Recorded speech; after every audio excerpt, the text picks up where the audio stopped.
Let's use conditional formatting to conditionally format this data to be more readable.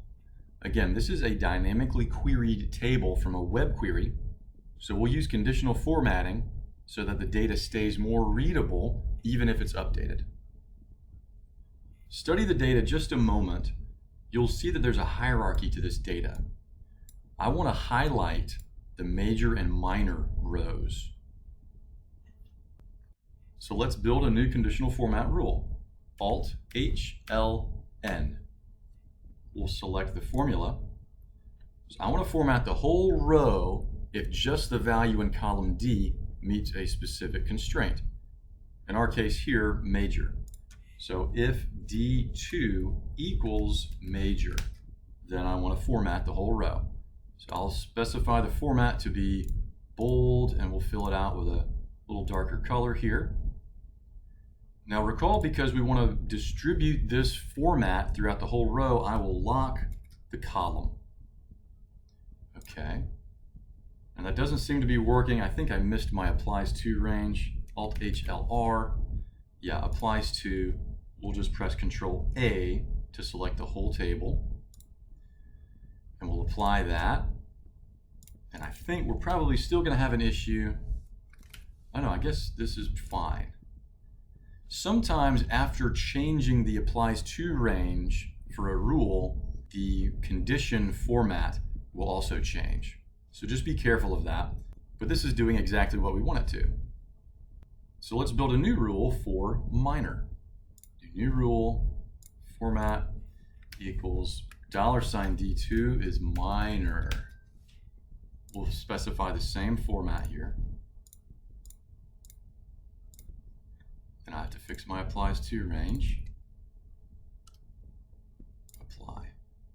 Now you can see here, we'll close this. After I changed my applies to range, you can see this is not doing what we want, so I'm going to presume that our condition formula has been modified. So here's our minor rule, edit rule, and indeed it's looking at D3, so I'll change that to D2, apply. So now our majors and minors are being formatted. So conditional formatting is doing some pretty good work for us right now, but let's pause and just take a look at the screen here. There's a lot of colors happening. And from a user experience, user interface perspective, always be mindful if there's too many colors, they begin to mean nothing. So I think what we should do is remove the banded rows in the table here. So we'll just click Table Design, uncheck banded rows. And what we may also do is, let's do maybe this design. So that's looking a lot better. So now let's make one bonus conditional format. Why don't we indent the occupation title if it is a detail level? So we'll first select the range that we'd like to apply our conditional formats to. Control space, Alt-H-L-R, new rule, and then our condition will be if D2 equals detail. For our format, we will mimic an indentation by using a number format.